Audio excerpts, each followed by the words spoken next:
Anyway, welcome. So, formally once again, welcome to the third day of training, devoted to lobbying, power, and influence. You may have noticed that for days I've had a bit of a cold and speaking with a deeper voice and so on. But still, despite this, I feel very happy and pleased to have this opportunity to lead these morning sessions, as those are some of my favorite topics. And you can follow the slides using presentations provided in USB. Today's agenda for the next hour and a half will be focused on analyzing power and influence and adequate basis of power, personal and then within the organization, political games, alliances, partnerships, strategies how to advance and survive, of course. Then after the break, we'll step into the analysis, stakeholder analysis. In the first session, you will have already a better framework for analysis. So by the second session, we'll start implementing that first on a personal level. So you will go through a personality test, and then we'll do the same in terms of your cultural values. In order to advance your skills on how to communicate effectively with different personality types in different cultures, which will lead us to the cross-cultural negotiations, as Mauro had introduced a little bit yesterday. And the challenge is how to use conflicts and tensions as resources. So we'll be practicing a little bit today of what was discussed theoretically yesterday through a workshop where we'll simulate a tough negotiation between very opposite cultures with very diverse interests. And then our colleague from Econ will give an introduction to lobbying, and we'll proceed after that with a scenario planning workshop. So altogether, it's a very challenging agenda, again, but let's hope that you will enjoy it and benefit maximally from it. Now, challenging of lobbying in general, what we're facing here in Brussels and what you can see in the Commission's publications as well, if you speak with people such as Mauro had mentioned, for example, the challenge of legitimacy of interest representation now when we live in the digital world. We can easily try to misrepresent or manipulate the perceptions of those who are decision makers using different variety of tools. And then we have a lack of information distortions on the beneficiary sides on one side, on the decision maker side as well as we've been discussing yesterday. There's also no kind of a level playing field for lobbying, because what we are experiencing here today in the, let's say, heart of Brussels, you have the leaders from the industry trying to influence decision makers for their purposes, compared, for example, with the NGOs like yours. They have sufficiently much more means and resources to use to back up their cases and advance their agendas. Again, many officials are complaining that they are receiving distorted information with a little bit of changes. You can really influence their perceptions and then their actions. There were initiatives to bring more transparency to this arena and then to create the which is now active, the register of lobbyists and so on and so on, but with limited impact. You need to register in the formally and to announce what will be the topic of discussion when you're meeting with the officials and so on and so on. But yet again, that does not really prevent you to use all the other range of influence strategies and tactics being registered. And when you have formal meetings, not to mention that you don't need to register when you have informal meetings. So now, of course, the institutions are not able to verify to what extent these campaigns reflect the genuine concerns of citizens or interest groups. And of course, we have bad practices. Now, in sum, the objectives of this first session are to develop a conceptual framework for you to understand where powers comes from, and to identify the most suitable methods of influence, and then practice, well, make an introduction of diagnostic skills and tools that you can use when you're analyzing individuals, when you're analyzing organizations, complex systems, and also environment. So, to map out the political and power and influence landscape, understand others' perspectives, and learn to predict their actions. And we'll practice that during the end of the day, during the scenario planning. Then also assess your own power bases, so you can better choose your influence tactics and expand your repertoire of influence tactics to be effective in the variety of different contexts and situations. Now lastly, but not any less important, to try to exercise your power and influence ethically. So, power, the last remaining secret of humanity. If I would ask you concretely in your own countries, let's say Greece, or Ukraine, or Cambodia, I can use my country also as an example, Serbia. If I would ask you a very simple question, now who's ruling the country? Could you give me an answer?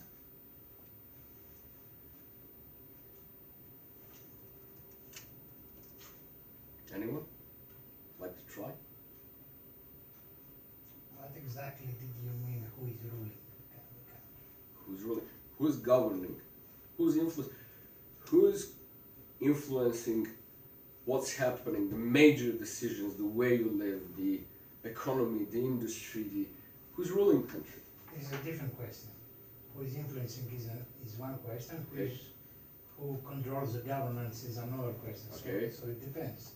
Right. Greece is a member state of European Union, of NATO, and other Okay. international organizations. So it is an open country participating in a number of organizations. Mm-hmm. When we have different power level and decision level. Mm-hmm. So some of the decisions and some of the policies are controlled on a national level from the government, with local influences from power lobbies within the country, some cases, and other decisions are made at a supranational level, mainly at the European Union level.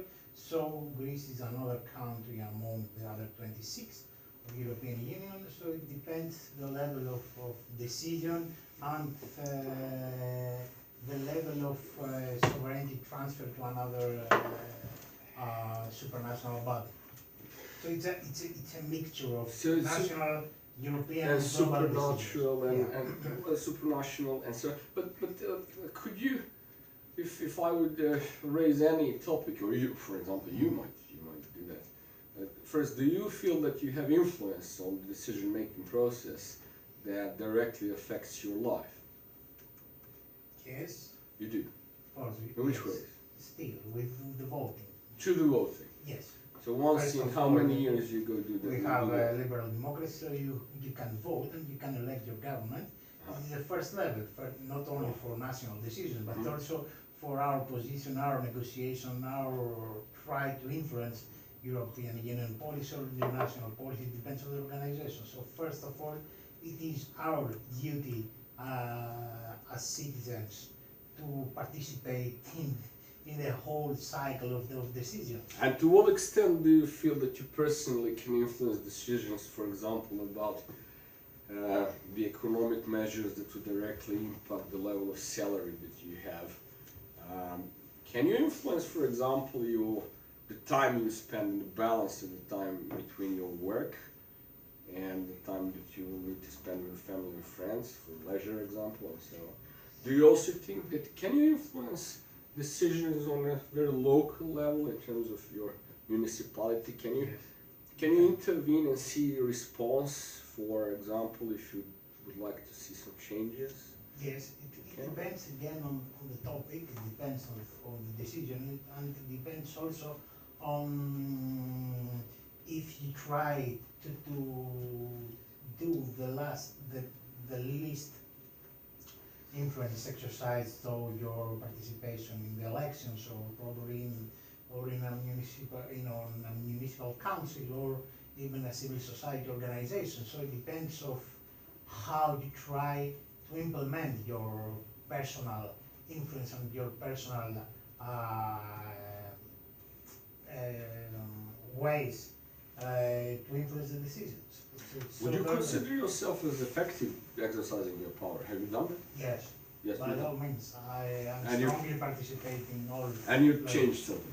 You have a feeling that Yes, you were successful. I have experience probably, let's say, one big question of the active participation of civil society, or you can call it pressure group. It depends on which place did you stand on. Probably on, if we try to discuss about an investment and the environmental conditions for the investment, so you can see a really powerful conflict between the investment arguments out Mhm. from the entrepreneurs about Mhm. how the investment could produce development and it can help on the economic cycle, and from the other side you can see the lobbies. This is very interesting case. So you've already mapped out how, in this particular case, when we took action, leadership, exercise your influence, you worked together with a group. You said Yeah. I was a part of a pressure group. So you joined forces with others, and you also mentioned that there were an opposite factions pushing in different direction. Okay, so for the time being, we'll just leave it there. Now, how about you? What's your feeling in Ukraine? Do you have a feeling that you can influence what's happening? So we having some group of people with big money Okay. who control everything, I think. Government, president. Wow. So we have kind of power elite, Yeah, and then there are people who are essentially disempowered. yes. Okay. And then didn't connect. No. Right. Okay. How about Cambodia? Well, in Cambodia, actually, people in the last 3-4 years, people could express their opinion sometimes through the social media, Mm-hmm. and we have noticed that there's some improvement in terms of expression, Right. because through the So, social sorry to media. interrupt. So you're focusing on the influence of citizens Yeah, the and citizens, their initiatives, kind of grassroots, bottom up, yes, towards the government. toward the government. Okay. Toward the Okay, government. just to put it in a clear framework. Yes, yes, yes, yes. And you see some improvements. Yes, some improvement. Okay. which implies that there's a lot of space for improvement. Yes. Meaning that the citizens in general are not overly influencing the government's decision. Yes. Okay. And especially the young people, that they could use the social media as Right. a way to express. So on the other side, can you pinpoint who are the decision makers? Well, the decision Or maker. at the top level, at the Yes. power Yes. elite level? Yes. In Cambodia, the decision maker level. Actually, we have the parliamentary, which consists of the two party, the ruling party and opposition party at the moment. And we have the Senate level also, but they are both almost the same. It's just a picture sometimes to share the power or seat. Mhm. And however, we see that the decision mostly come from the ruling party, which have more seats in the course. parliament. Of course. In the Right. parliament. So Right. so through the majority, they Right. can adopt. Who's influencing their decisions? Are there any other influencers on the ruling party? Can you think of some? Mm. Well, the influencings on the current ruling power, mostly from the opposition party that Mhm. took a lead in express Mhm. the opinion, Okay. make her to the And externally, outside of the outside the of country? that, we observe that there's an international community, the Mhm. the donor, Mhm. foreign Right. embassies who stationed in Cambodia, the Right. EU, the US, and a few other countries in Europe.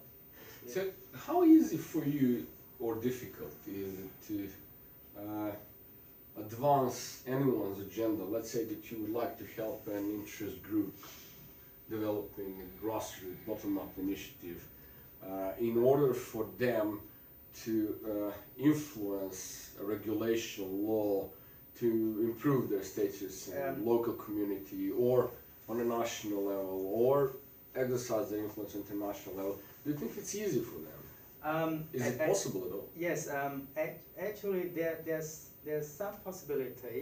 Mhm. There's no complete barrier to that.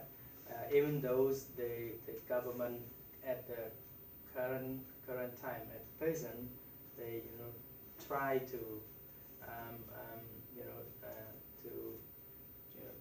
to make clear to any group, any person who create group, to create Who would act in color different revolutions. in a different interest than the governing one? Can you repeat the question, please? So I was just adding to what, rephrasing what you stated. So you expect to see resistance, suppression, obstruction if there is an interest group trying to promote something which has they have different agenda from the governing Yes. elite. And now- also that the government at the moment try to run after very carefully any group which show a link, to those who have color revolution. We'll make a so on. pause here with Yes, the discussion. yes. We'll deepen it Yes. in the next few minutes. So what I'm listening, and the music beneath the words, interpreting what you're telling me. On this side, I see someone who perceives that he has some extent of influence. On this side, I also see someone who says, yes, there are ways, but we are facing severe resistance. Yes. More there, and a little bit less here, but but I also have not heard any direct answer to my question: who's ruling the country?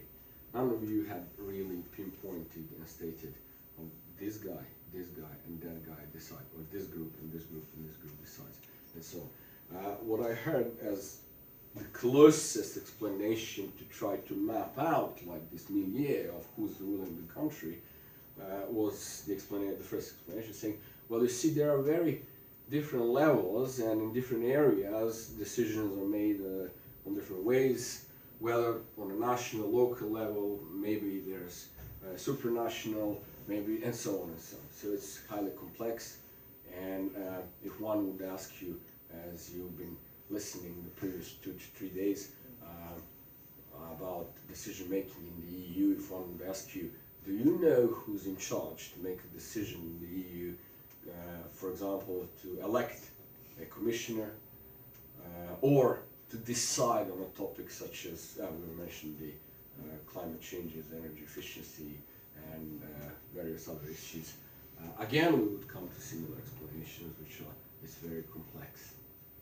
Now, what we've seen, and we've been seeing in the last maybe 15, 20, 30 years in the media, is escalation in the mainstream media of many topics which were previously considered to be unorthodox. Kind of, we're seeing quite a lot of reality shows discussing the most sensitive or private issues, and some people think it's tasteless and disgusting, and so on. We've seen religions being discussed in debate very openly. We're seeing pretty much any topic that you can nominate, you can find a lot of information about. The least, meaning that it's still a secret, the most least understood one is the power. Who's ruling, who's governing, who's deciding on your behaviors, obligations, and so on and so on and so on. The power remains today one of the last secrets. Now you've touched a little bit assumptions and the research behind through this discussion. You've touched a little bit, you've used the expression as a power elite. We also used an expression, their frameworks of power, the different pressure groups, their bottom-up initiatives, and so on and so on. So now we're starting to map out the landscape of how it looks like. Now, theoretical background of power. Researchers so far had not done too much, because you can see, if you examine the research publications about power, you'll see that it looks like a bottomless well. There are all small islands of excellence. So there are some groups and individual researchers who had examined specific areas and created and piled up a lot of knowledge and case studies and tools and so on. But around them there's a gap, and then another island of excellence, and so on and so on and so on. So we still don't have a unified comprehensive theory that we could use for exercising and influencing systems. Perhaps maybe the closest one is the one that we'll be dealing with on Saturday, the adaptive leadership.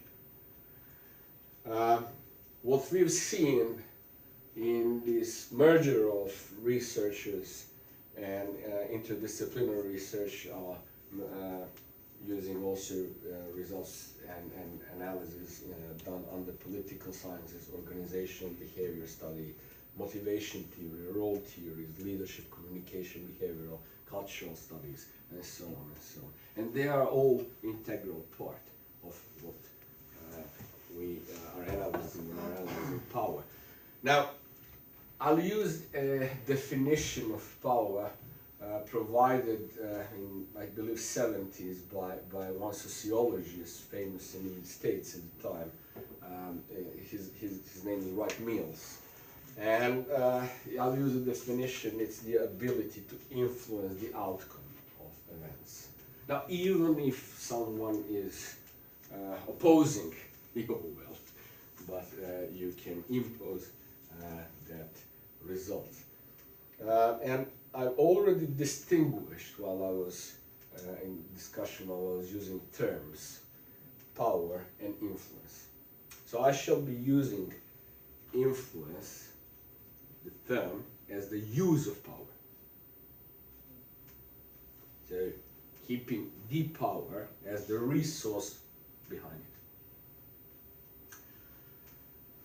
Now, again, another term to clarify, authority. The term is used when the power is legitimate and has some recognized official backing. So authority is defined as a rightful power. It often depends upon individuals' perception of its rightness. And people close to the information sources often again dispute any authority. One of the greatest first takeouts in the lessons, because of that, consequently, perceptions often become reality. One of the great scenes that I loved to see in a very popular movie ended with a sentence about the key during the conflicts and wars and so on and so on. The key point of one of the teachers in that situation was explaining to a younger colleague while coaching him. He said, it's not our job to try to manipulate information and provide misinformation and so on. And it's just slightly influence the perception of the decision makers. Now, depending on what you want to do, is it might make them more. It might make more probable that they'll make a mistake on one side, or you can influence that in a different direction. Now, personal power, at the basis of your personal power, we can really spend a lot of time discussing it. I've summarized it in using several different approaches and results of different researches on expertise, so specific work-related knowledge, and then expert power would be your ability to influence others' behavior because of your skills and your talents and the specialized, unique knowledge that you possess. I will simplify it very, very much. Like if you I don't know, to create a advanced website and then you speak with a designer or someone who's a specialist in the subject, and then he can very easily exercise his influence on what are you going to be doing. Because you don't know how to do it, and he's going to say, well, you need to do this and do that and adjust information in this way or that way. So I'm very much simplifying this. Then the effort. Now we see in the political parties, those in the developing democracies, and nowadays also in very much developed democracies, we see this as one of the ways to progress, doing whatever it takes to get the job done. Those of you who had followed the last elections in the States maybe have noticed a substantial amount of misdoings of some of the people involved at the higher level of the government. And then, yet, they were awarded for that behavior within the framework of their parties. Meaning that someone had really respected their willingness to do what others wouldn't. Legitimacy, taking action in line with the prevailing value system. Now this is often used not only as a personal power, but also this tactic. This was used often in international relations by the power elite during various interventions to start a conflict, especially in perpetual warfare. It was always justified in a similar manner. Now you first build a case about a villain, something evil and so on, and you say, because we are going to act as on behalf of the world to bring justice, peace, protect humanity, do something good. This is why we're taking action, and this is why we have legitimacy to do it. And then attraction, charisma, physical characteristics, attractiveness. Well, just communication skills and so on that very much involving emotional intelligence as well and so on.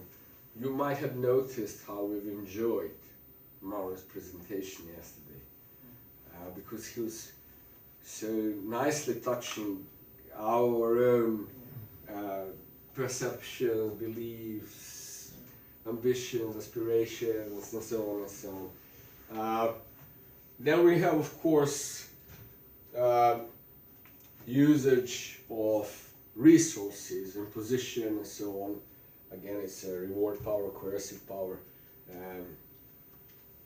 What might severely contribute to your progress in life and career and development is your judgment, strategic vision, and so on and so on. I won't expand more on that, but I think I've put some light on the basis of what are the basis of your personal power, most commonly. Then, power within organization, again, can be expanded in terms of the variables which affect that, but I've summed them up on this slide into centrality, relevance, criticality, flexibility, visibility, and I've placed here other relevant variables. Centrality meaning establishing a network of tasks and interpersonal relationships, which are these center kind of to the whatever would be a mission, the most important, the central, the key activity of organization. Now criticality, someone who's not in a central position might be performing a task which is at that point in time critical for organizational success. So at that point in time his power and significance significantly raises up. Again, let's come back to this very simple example of a person who's supposed to be creating a website for you. And let's say that you have a large-scale international conference or a matchmaking event such as we are organizing by the end of next month. And let's say that we've hired a student to do that, and if he might be very skillful, he's got the expertise, knowledge, experience, references, whatever, and perhaps in the moment a month before we are launching the event, registration is starting and so on, let's say that we're experiencing problems with the website, how it works, and so on. So his significance for all of us and our stakeholders tremendously rise. And then visibility. I'm using Facebook mostly as a marketing tool. People don't really grasp that yet. But if Facebook had been for the previous maybe 3 or 4 years experienced and undergone severe changes from its initial purpose to reconnect us, our social networks, our friends from school, and so on and so on. Today it is a major marketing avenue. And you can see more commercials and fake news and so on than any significant information about what's happening in your friend's life. Occasionally it reminds you of their birthdays and you can get some pictures, and at least for me it's relevant to know where they are in the globe. So if I'm in Brussels, I'm happy to see who's in Brussels and get in touch with them, and if I'm somewhere else also, and so on. But it had moved away from its genuine initial vision and mission into a powerful media, and then operating in a very different manner than what we've seen previously in the traditional media. So it differs from TV right now, mainstream media. It differs again from anything we had previously. And one of the great challenges today for the power structures is to see how to master this tool, to use it for their own benefits control, and so on, or as well as the other interest groups how to use it for to advance their agendas. Anyway, so while I'm mentioning Facebook, a few days ago I had a picture on Facebook with Federica Mogherini, and compared to my other pictures, immediately I think that half of the power structures in my home country addressed me with some questions about it. What that implies. Previous to this, I also had, when I was in Rome and had the pleasure and privilege to meet the Pope, when I posted that picture, again it provoked similar reactions. And previous to that, when I was in the Parliament, delivering speeches about some important topics with very relevant power figures there, it would create similar reactions. Why? Because in people's perception, when they see you with power figures, it's a kind of automatic intelligence to assume that you can exercise influence, that you can share information with them, and that you know more than the others who don't have that access. Or you can perhaps maybe influence their behavior and future actions. So it immediately places you informally, regardless of your formal position, informally places you high. So being seen in the organizations close to the power figures and so on tremendously boosts up the number of friends you have. Yes, but this is how the world works. Then flexibility, which is very much important when you're analyzing organizations. You see, that's what I mentioned, looking at the people in the Commission, different agencies, Parliament, and so on and so on. To what extent they can exercise their own judgment, or they are there to serve, to implement what someone else had already defined. So if you're trying to make someone who has no flexibility, if you're trying to use his or her influence on future course of events, you're wasting your time. The person within the organization cannot exercise its own judgment, regardless of their convictions, beliefs, and so on. So it can create a conflict with its colleagues and problem for themselves. So that's another important issue. Anyway, to sum up a little bit these two, first personal power basis and organizational power basis, in how you may advance your own power within organizational structures. I'll sum it up very briefly. So trying to use your expertise, personal attraction, effort, and legitimacy appropriately. Also analyzing when you need to be stepping more towards centrality, the main mission, objectives of the organization, your criticality to assess and predict what will be what will be critical activity at a certain point which perhaps you can match with your expertise. Your flexibility, keep it as possibly wide as you can. Otherwise, you'll be swiftly identified as someone who simply exercises implementing tasks, and that's it. Your visibility, meaning establishing communication and building relationships with the key people. And relevance, of course.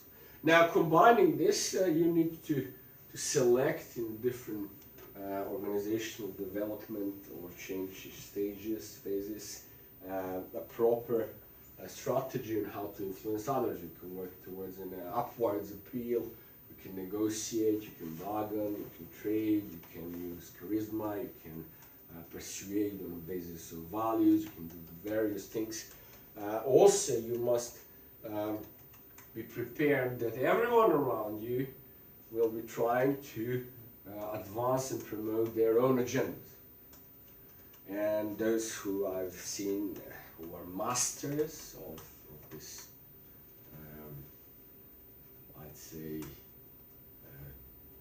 skill sets and tools and so on.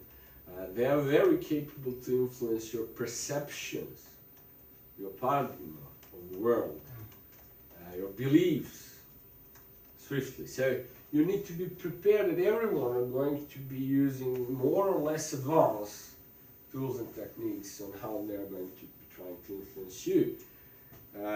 On a lower level scale of development in these countries, such as Serbia, for example, you might see a lot of, on a Maslow scale, you might see a lot of tools implemented targeting your existential needs, manipulating what, or blackmailing or putting pressure on what's critical for your survival, for your family life, and social life and career, but not at the level of your career advancement and satisfaction that you're going to get out of it, but more on the level of your salary, or whether you can survive or not, and so on and so on. In more advanced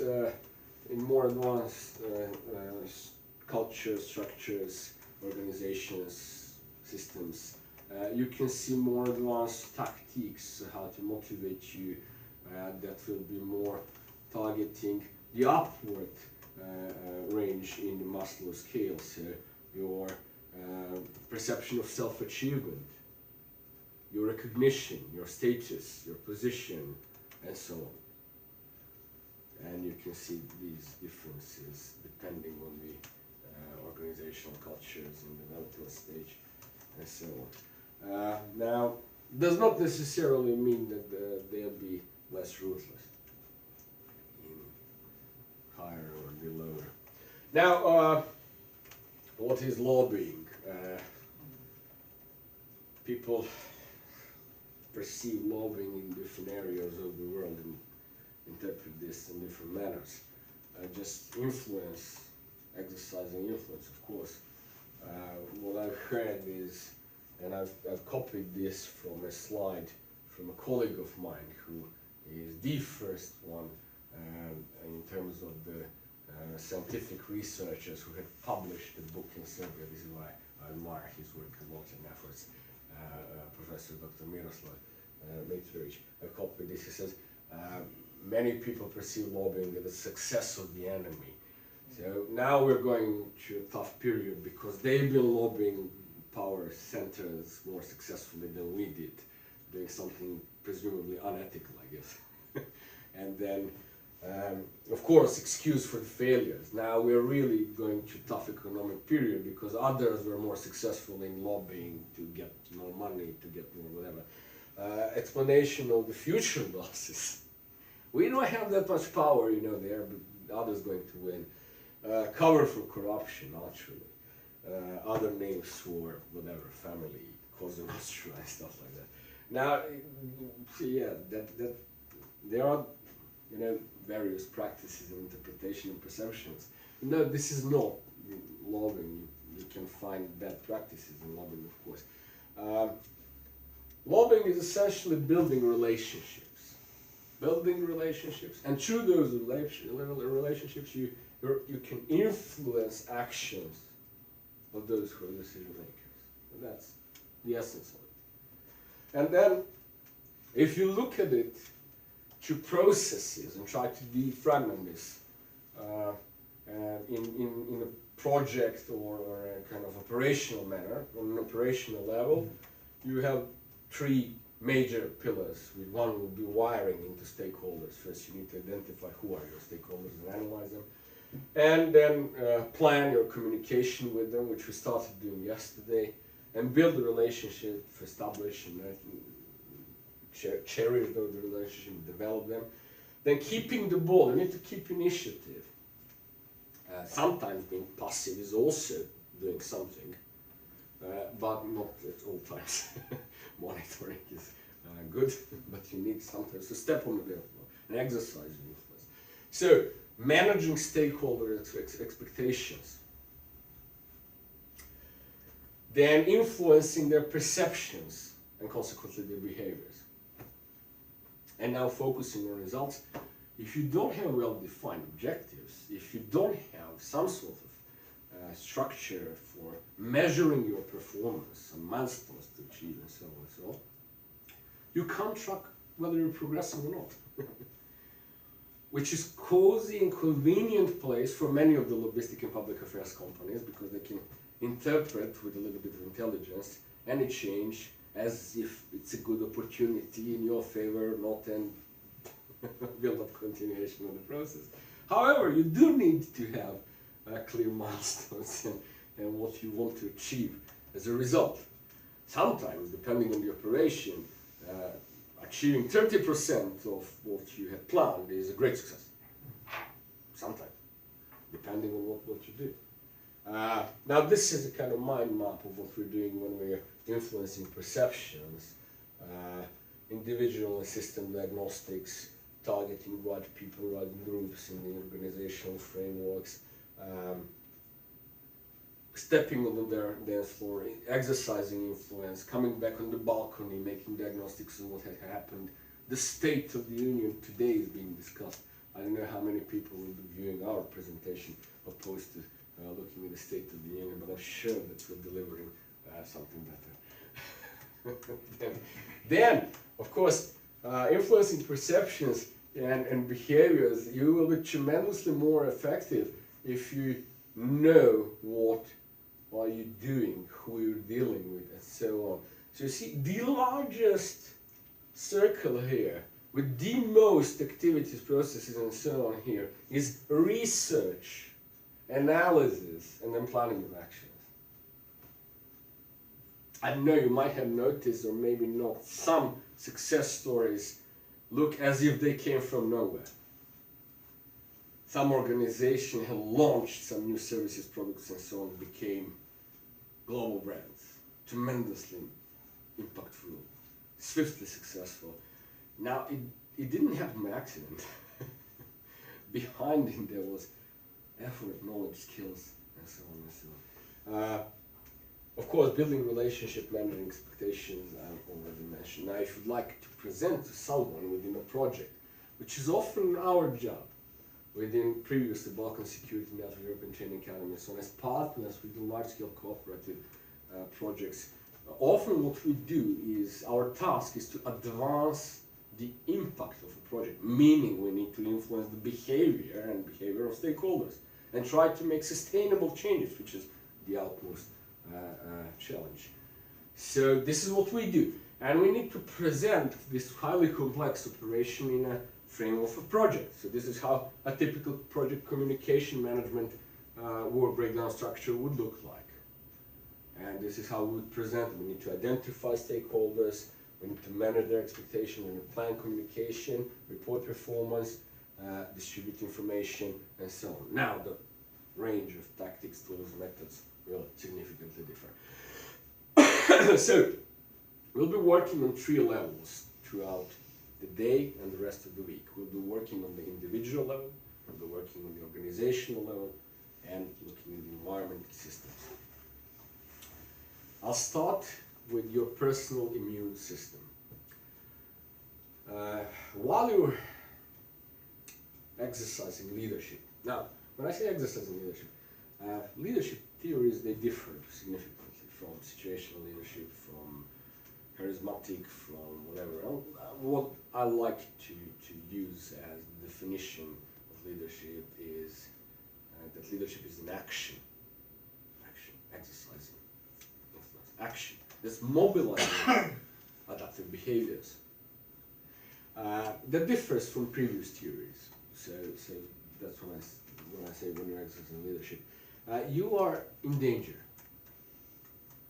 You are always in danger when you're exercising leadership. For example, in your case, in your organization, what you're trying to do is you're trying to tell people with substantial amount of power and influence, and behind them, their power bases are force, and wider than that. And you're trying to tell them to give away something that they've been living with for years, and perhaps maybe change their value sets, and perhaps maybe lose a little bit of their influence or wealth or something else. Meaning you're essentially inviting them to get rid of you. So this is kind of very openly presented case in your particular situation.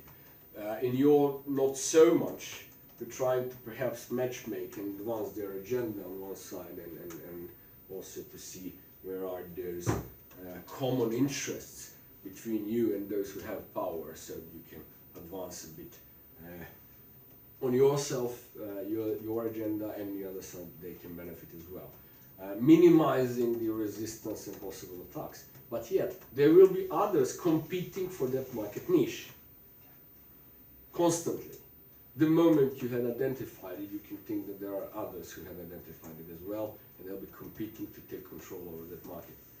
Because temporary monopols at the moment are the only way where you can really create an added value if you're a temporary monopoly over some market niche.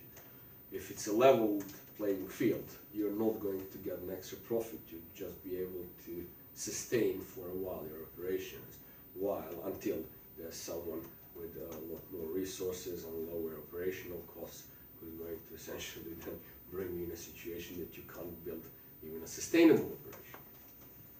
The dream of any manager who is a bit of ratio is to have temporary monopoly over some market. And that's it, that's how the system functions. Now, you can expect that the system will try from your early childhood throughout your education and then career to influence your behavior through your information, beliefs, rules, regulations. For example, if we introduce the rule that there's no smoking here, I'm not exercising directly my power over you, I'm using the system. Yeah? Who's controlling the temperature in the room? I gave you the remote.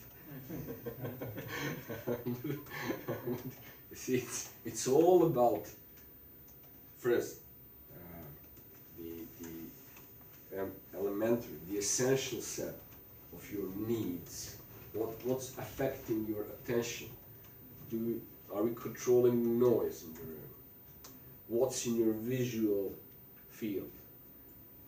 What's impacting at the moment the process of thinking, emotion? How do you feel? And so on and so on. Variety of influences. For example, if I would be unkind, violent in some way, how much impact that would have on your thinking processes if I would create significant amount of stress at the moment for you. You can expect that for the rest of the day you wouldn't be able to make the most rational decision about some challenging topic. Our intelligence is extremely limited, as I mentioned. We're able to process something around 800 characters per minute, while our jobs, typically manager's jobs, require, and we are exposed to more than 4,000 characters per minute. So we need to use discipline, prothesis, protection from these different impulses and influences and sometimes very assertive behaviors from others. So you can, how many times you felt that you are on a verge to make an, on a verge to make a breakthrough in a project or with some initiative, and suddenly you felt work overloaded because there are so many people calling you, asking you to help them with this, with that, with something. Perhaps it was not an accident. Perhaps it was just an attempt to reduce the amount, the capacity and the amount of concentration and focus that you have on the issue. So you need to learn to protect yourself on a basic level in your office. Protect yourself from noises, protect yourself, what you have in your visual field. Can anyone call you at any time, or everyone who knows you know that they can't reach you except, for example, when you want to be reached? Still, I have many colleagues and friends who can't really adjust to the idea that I'm never responding to a phone call unless it's agreed time. I consider that disturbance. You're trying to influence my time, my plans, my agenda without a previous announcement. Now, unkindness is very common in developing economies. Now, you can't find that much here in the Brussels streets, but with these new waves of migration and increased presence of armed people for the last 3 years on every corner in Brussels, in order to also convey a perception of how we really need to buy much more arms than we already have, and so on and so on. Occasionally we find even unkindness now, because the atmosphere created with this violent, potentially violent kind of attitudes and so on is a bit tense, you know. So we witnessed in the newspapers and media these reports about conflicts between migrants and people who were armed, and even some casualties and so on and so on. Now, whether this is good, I don't think that it's that good at all. Violated expectations. So I tell you, I lead you to believe that I'm going to help you and influence you to promises or small bits and pieces of information that are going to kind of advance your agenda, that build up in your mind expectations as if you're going to be successful with your new project, or get the money, or get a position or something. And then, well, the kind of one of the tactics would be just, you don't have any further communication and support from me. And that's a valid expectation. And I've sort of changed the course of action. And what you would be using otherwise as a support mechanisms, tools, the level of effort you would be investing, and so on and so on. Now, outside stress and pressures. You know, in my country, in Serbia, my government is, for the last 5 years, continuously delivering and inventing, creating, and delivering and mismanaging crisis, in order on daily basis to put more stress and pressure on people, to get your attention and focus out on what's really relevant. You're constantly frightened for your salary, for incredible, I mean, such crazy ideas, but they're real. People are living in real fear, whether they're going to lose their home, whether they, from tomorrow, they'll have, instead of going to work from 8 o'clock, they have to start working 5:30. Now imagine someone proposing and saying, from tomorrow we have a new law like that. And you're like, oh, this is going to impact me. Now all your plans about, you know, what we're going to do during the summer are under revision at that point. Whether you'll be receiving your pension salaries at all, and so on and so on. This is perpetual. Now, we're starting a war. No, we're not starting a war. There's a queue. We're immediately proclaiming the state of emergency. The whole country is defending the government, and should be. If you're a patriot, go out in the street and do that. And stuff like that. They're constantly manipulating. You mentioned that in your country there's freedom of media. Well, this is, I can't say no freedom media. We have medias submerged and created and channeled as a voice and marketing tool for the government. Now, why is there no complaint or very sharp response to that for 5 years coming from the key stakeholders who essentially made this government possible? Meaning the other international key stakeholders, EU primarily, US as well equally, the leading EU member states, Russia and China, who are also exercising their influence very much there in the Balkans. So why is this possible for 5 years? And nobody noticed that there's a significant decrease in human rights, freedom, manipulation, economy, that the level of corruption had grown at such a high, unprecedented level that it's been openly discussed. That there are no even attempts to hide corruption. So why is nobody reacting? Do you know? Can you guess?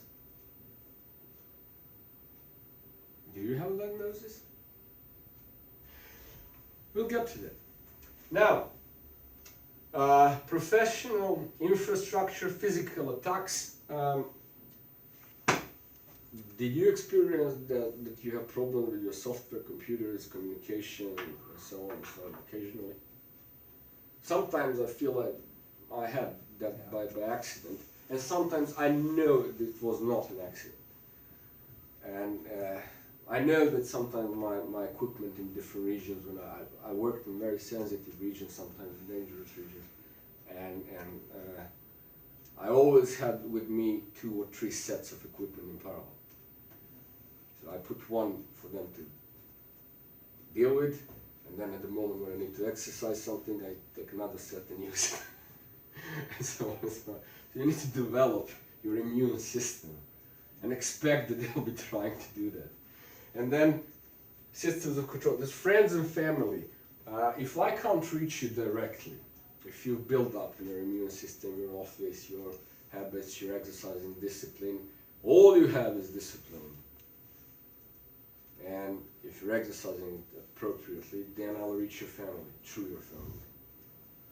And on the peak of some of the most sensitive projects and operations, you can expect if someone's trying to, things like that. Oh, imagine your, I don't know, wife, mother, father, daughter, children has some kind of urgent crisis that requires your time, attention, presence, money, or whatever. Happens often. So crisis, this kind of complete disinformation, interruptions. Of course, not to mention the wrong beliefs. I witnessed 7 changes since ex-Yugoslavia broke up. I still consider Yugoslavia as my country of origin, but today it does not exist, and it would be ridiculous if I say I'm Yugoslavian to anyone in the Balkans, but I am, essentially. I was born and raised in Yugoslavia. By ethnicity, I come from Republic of Serbia, so nowadays I'm inherited the status that I'm Serbian, of course. And then, from that time until now, I witnessed 7 changes of the textbooks in elementary schools about the history of our country. Now imagine this. You can't even track the dynamic of changes. Each generation was taught a different version of history, leading to completely different beliefs. Now I'm very much happy to see how new generations are smarter than me, and I also have a great faith in their capacity to, in their pursuit for truth, that they'll use their best judgment, and so on and so on. So, it's very important for you to be aware.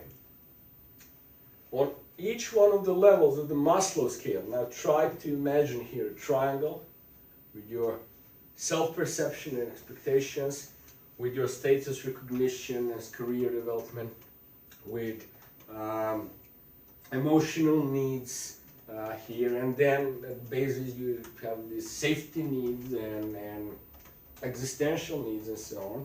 For each one of them, try to see what do you expect to have, how you can protect it, and also try to envisage that what's going to happen and develop within yourself a planned response to if somebody takes out a brick from that pyramid. Maslow claims that you're going to regress to a lower level need, meaning, an example, if you are very successful in your business, but something happens with your family and your personal relationship and love, for example, you feel that you're lacking love, or you're going through a divorce or a difficult relationship, Maslow claims that you're going to regress, meaning that your career objectives will not anymore be your priorities. Once that had happened, you will be searching for understanding, compassion, friendship, and love. So try to plan for that. That if this is the impact at the moment while you're taking action and when you know that you need to be at the high level of performance, how are you going to compensate it temporarily or long term? Well, I hope not. But, so, now stakeholder analysis, as I mentioned, it's critical that we start our search. First phase of the search is our desktop search. So You start from policies in the EU framework, you start from policies, you start from the institutions, and then you narrow it down to programs, and then you narrow it down to projects, and once you've analyzed all the ongoing and recently finished projects, you pretty much mapped out the milieu. And then you have list of all organizations and all the people. Among them, one of the easiest way to analyze them is of course to their power and interest grid. So you can say, do they have a high power, or they have a high interest, or low power and low interest? And then if they have a high power and high interest, you really need to manage them closely. Yeah. Opposed to a group with a low interest and low power, they can shift, they can build up more power, build up more interest, but you need to monitor them, and you don't do more than that. It will also impact the dissemination strategy, your tactics for influence about your project results or whatever. Then again, you can add another dimension. My colleague, Professor Mitrovic, had drafted this. It looks nice, I copied it. But it tells you more about also, it brings more dimensions, and whether you want to have a public or not public, covered, hidden influence, or whether their attitude towards your initiative is positive, or they're opposing what you're trying to achieve. So then it depends on how you plan this communication strategies with them. You can try to do something which is loud and visible, address someone at a press conference with the question that you know that he's going to support, for example. They had expressed positive opinion towards the initiative and high visibility, and it's a public situation and so on. Again, there are a lot of situations where we're combining this with the power structure and using different tactics to influence you. For example, like the State of the Union. Today, you'll be watching a theater, publicly displayed theater, that supposedly you are influencing, and supposedly you should feel commitment after watching this theater and as part of it. But can you really influence it in any way? So this is a way to see how so you have a feeling that as if you're involved. So we're creating a theater that you're aware of. You can watch it, but you can't really do anything about it. So those are very different tactics on how we're doing things. And sometimes you know that EU have been discussing a very important meeting, and there are a lot of cameras, and there's people in big limos, you know, with smiles or worried, entering a building, and a reporter, and they'll be discussing very important issues. You know? Now I don't know whether they're drinking coffee or scotch in there, what they'll be doing, but I'm believing, you know, that okay, and this I should know about this and so on, and it makes them even more important. It's also influencing your perception, because the more visible a person is, and the less access you have, your intelligence tells you, intuitive intelligence, automatic intelligence tells you, this must be a very important person. And they're always playing on all the... So, you need to start with the stakeholder register, and as I advise you, start writing it.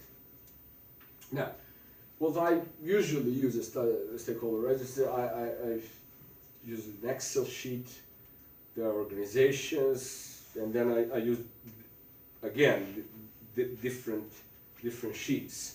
If I'm analyzing publications, for example, it's just documents, and then organizations, and then people, and then projects, and then you interconnect them. So a colleague here who will be lecturing a bit more in the afternoon about lobbying, he created also a very interesting tool. I admire that, and you can perhaps ask him if you'd like to use it.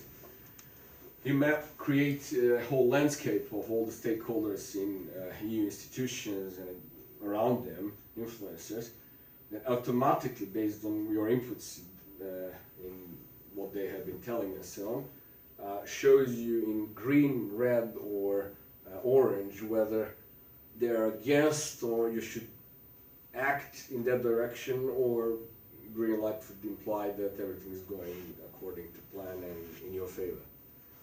So it's an interesting tool on how to interactively monitor stakeholder behavior. So now again, from your positions, which you're not working for the EU Public Affairs Agency, and lobbying is not your profession. So I'm just introducing how it works and building up your understanding and skills. From your position, it's very good to use everything around you. So every contact, knowing the doorman in the parliament who can get you in is sometimes critical, because sometimes I don't have time to announce myself 3 months ahead and see when MEP has time to receive me, and then agree on a meeting time and an agenda and blah blah blah, and pass 3 layers of defense. That would be a secretary, that would be another assistant, and so on, for that they're protecting their time. Sometimes I can finish everything I need to finish just by being there, stepping into the building, going from one office to another, saying, sorry, do you have a minute for this, and blah blah blah, and just acting through the system. And at that point, the only thing you need is an access.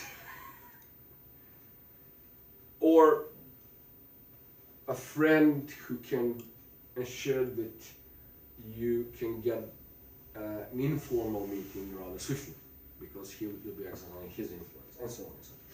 So, resources, people, structure, values, beliefs, experience, knowledge, emotions, attitude, conflict, situation. Conflicts are precious resources.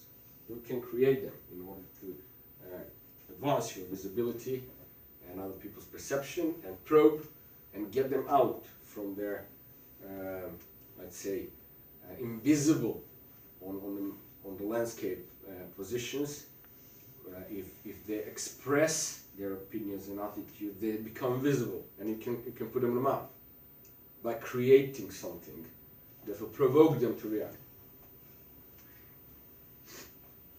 So never waste any resource. Never waste any contact, anything you have. It can become useful at some point. Now, how we're analyzing systems? Well, I've developed a map and a structure based on research once, a long time ago, done by one of the dearest father of the organizational theory that I learned from, Charles Handy, who devoted his career to change how we perceive organizational development. Now, this is what he perceives as the sources of success or effectiveness of an organization. Now, here you have individuals, and the first 3 things to look at are their ability, their motivation, and their role. And then, within their ability, you will analyze their personality, attitude, experience, training, age, skills, and intelligence. Then motivation will depend on their personal situation, activities, need hierarchy at the moment, expected results that they see from your suggested course of action, aspirations, rewards, time, place, job, roles, what kind of a role conflict they might have, role overload, underload, the role stress or strain, the balance between the family roles, whether they have 2 bosses or just 1 boss, or they don't have any, and so on and so on. Then organization, leadership, group relations, systems and structures will be 3 pillars. Leadership meaning, assessing skills, knowledge, style, standard, goals, power-based type of people, relationship and tasks. Sadly, but true, majority of government organizations and businesses who are currently deciding, they are the structure, the framework of power. You have a power elite who's typically deciding on the agenda on a global level, what are we going to be doing, believing it, and so on, whether we're going to have perpetual warfare, or it is time maybe to have an inclusive global government that can ensure peace and well-being for everyone. whether we're going to have this or that. Now that's somewhere here. Now and then all the other guys in terms of the governments, UN, EU, USA, national states and so on are frameworks of power. Just frameworks of power. Where the power elite can place or displace or raise, elevate and influence who's going to be taking the role of a president, be elected or not. Military, political and economic power being the pillars, of course. And naturally media and information and knowledge control. Now, groups, relations, size, age, cohesion, goals, relationship, task leaders, and systems and structure, administration, control, reward, power structures, type of people. And then the environment. So, I created this graph. This was the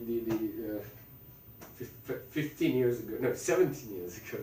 The graph which I presented to my mentor at the time, Professor Bob Ward, when I asked him would he be kind to become my mentor for my PhD thesis. This was my early research work. It started, I've added to what Charles Handy was writing and researching. I added dynamics of changes and drivers of changes into the system and tried to identify how that impacts his theories. Anyway, now, what are others using? When you hire McKinsey to analyze a system, they'll be using their famous 7S. Structure, system, style, stuff, skill, strategy, and the core shared values. I could expand on that, but I won't, because I don't think they've been, in their effort, in their work, that they had brought much good to the world. I had often had a lot of consultancy assignments fixing up the MS. And then this is how another framework just mapped out would bring you deeper knowledge about diagnostics between opportunistic or opposed strategy and structure and style and system and stuff and skills and so on. So it's a map of this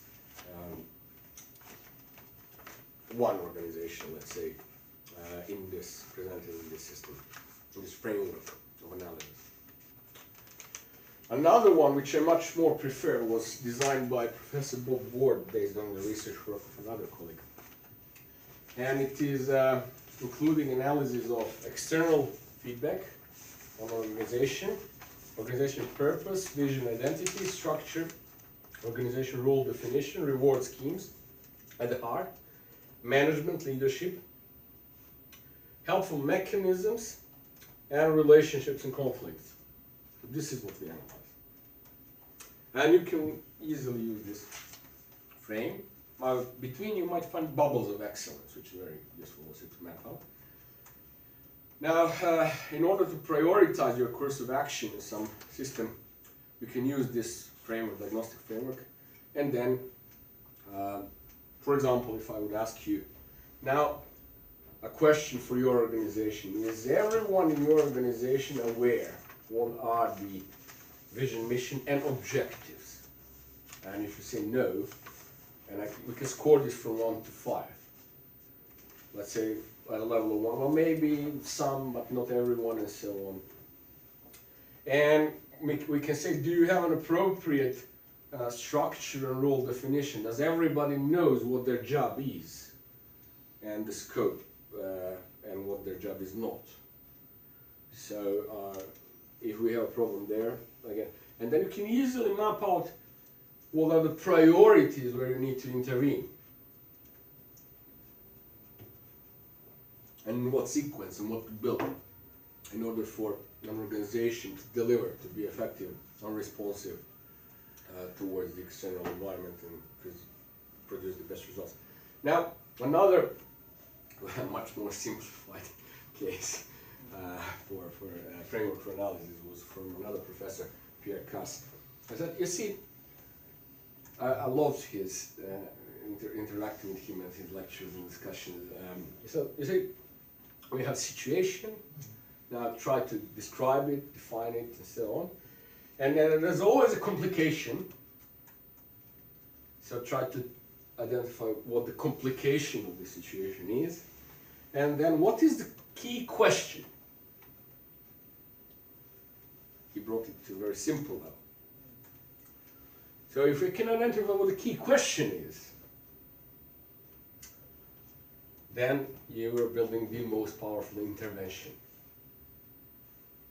That brings me closer to adaptive leadership diagnostics. Now, adaptive leadership was a theory that Professor Linsky and Heifetz had advanced and promoted. They are from JFK, from Harvard Kennedy School of Governance. And these are the typical questions that we would use there to start diagnostics. First, to analyze facts, like who are the major players? And then what are their formal relationships and informal relationships? Then where is the senior authority on the issue? What has the presenter, the one who's I'm at that moment speaking with, my contact point for diagnostics, the one who I'm working with, has done so far to work the problem? And what have you decided not to do? So if I would analyze the cases of, I don't know, corruption or usage, mobilization of EU funds in certain countries or systems or whatever, now what would you decide not to do? Why? There's got to be something beneath that. And how would success look like to you? Can you describe to me how the success looks? And then we'll deepen this. Like, so what are your stakes in this? And then what issues or values do you present to the other stakeholders in the system? When they look at you, what they believe, regardless of whether it's true or not,